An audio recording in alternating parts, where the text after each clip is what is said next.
Ito na po, simula na ang Jones Cup. Taipei versus Philippines. Maraming kinabahan sa first quarter. Tinambakan agad ang SGA. Naku, ang layo ng lamang.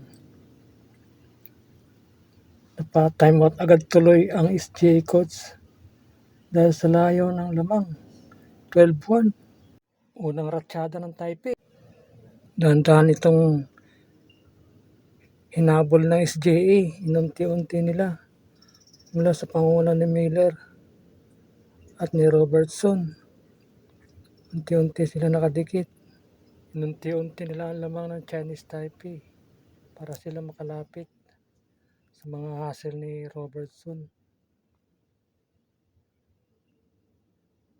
Sa mga free throw ng mga imports ng SGA. Buti na lang yung mga free throw nila hindi nagmimintis. Kalmado lang ang laro nila. At sa maagang pagka-foul trouble na import ng Chinese Taipei. Pagdating ng kalagitnaan third quarter, lamang na ang SGA mula sa pangunguna ni Robertson, ang former NBA Thunder.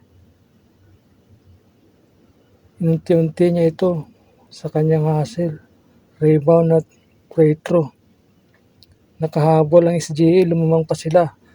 Na-foul trouble din ang import ng Chinese Taipei kaya lumamya ang laro nila. Hindi pumapasok ang mga tira nila sa labas. Salamat sa magandang depensa ng SGA. Nahirapan ang Chinese Taipei na makapasok. Hirap na hirap silang makakuha ng bola. Si Inton walang nagawa, yung sinasabi nilang malakas. Kahit yung kanilang import, hindi rin nakagawa. Malakas ang depensa ng SGA at rebound nila, na pangalagaan nila. Kaya kawawa ang Chinese Taipei. Nabuhayan pa ang crowd ng SGA mula sa takdak na ito ni Abando. Sigawan ang manonood. Yes, showtime. Napa-time out ang Chinese Taipei. Sigawan ang mga crowd ng Pinoy. Lakay Air Abando. Showtime. Buhay na ang SGA. Kinakabahan na ang Chinese Taipei. Mula sa malaking lamang, inalagaan na lang ito ng SGA. Bahagya pa nga pumalag ang Chinese Taipei sapagkat nagsunod-sunod ang kanilang mga puntos mula sa kanilang mga 3 points.